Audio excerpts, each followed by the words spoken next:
And as far as the New York Giants go, every week that passes, it makes you scratch your head and wonder why this team thought that they needed to pay Daniel Jones more than Saquon Barkley, who's their best offensive player. Their best offensive player who's been injured these last couple of weeks. And maybe that's some validity to why they didn't want to pay Saquon.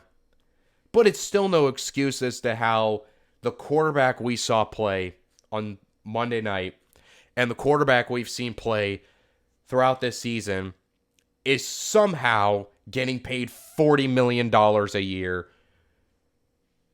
to be horrible. In 2 home games, the New York Giants have a combined 3 points.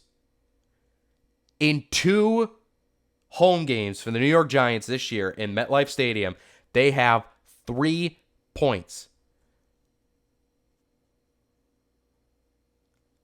3 points. You know how many points the opposition has scored in those 2 home games? 64.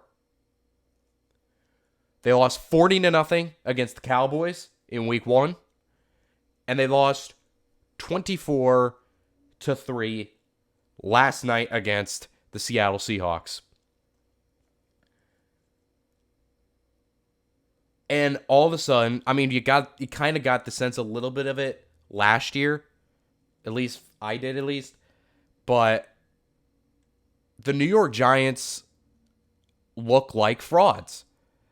They look like a team that lucked into a playoff spot last year. A team that won a bunch of games they had no business winning. And now they came into the year with expectations. And now they're being shown to the world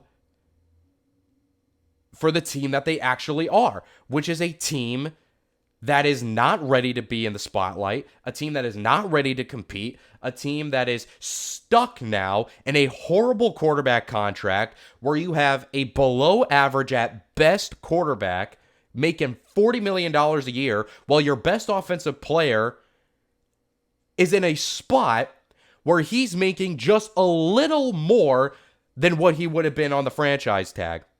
And the original contract offer they gave him was actually less than that. So, this is on them. This is all on them.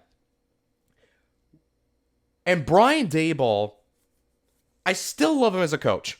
I still love Brian Daboll as a coach, but this is not working. Whatever it is for the New York Giants, this is not working. Daniel Jones is not the guy, and you're stuck with him now. At least with New England and Mac Jones, if Mac Jones plays for the rest of the year like he did on Sunday, at least then it's like, okay, he's on a rookie contract. We could just get rid of him after this year, and it's not going to hurt us. With Daniel Jones, with Daniel Jones, you're stuck with him. You are stuck with that contract. You're not getting out of it unless you want to destroy your fucking cap. You are stuck with what you have with Daniel Jones, and you have nobody else to blame for it but yourself. You don't have any receivers. You can't get a run game going. The offensive line has been in shambles. Evan Neal looks like a bust.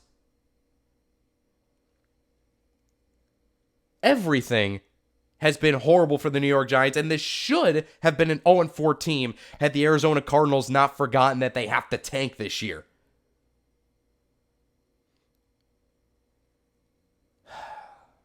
This is a terrible team. This is legitimately one of the 5 worst teams in football this year.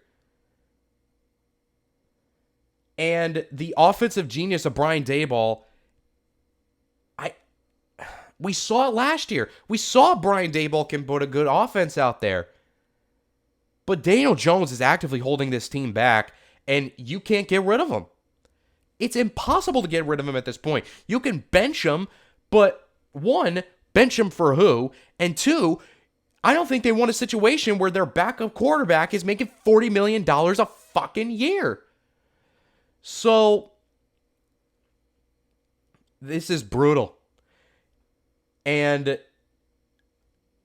this is a spot where the New York Giants, like I said, they had so much expectations coming into this year that they should not have had because, like I said at the start of this, they lucked into a playoff spot last year. This was not a good team that wasn't ready to compete even last year. But they lucked out because they started, 7-2. And, people thought this team was better than it actually was. And they still have a long way to go. They still have a long, long way to go until this team even thinks about competing for a playoff spot or even competing for a division title. So, yeah, because now, and that's another thing. They're in a division with two Super Bowl contenders in Philadelphia and Dallas, and with Washington, that Sam Howell has looked really well. That looks like a team that actually can compete for a playoff spot. The New York Giants are just terrible. And and like I said, you can't even think about drafting a quarterback next year because, like I said, you don't want a $40 million backup. That's just a waste of money when you can be using that money to pay your best offensive player and to get other players into the building that are talented that can actually help this team win. Instead, most of your cap is going towards a below average quarterback that can't do anything unless it involves him actually running. Man, the Giants just make me sad. The Giants just make me sad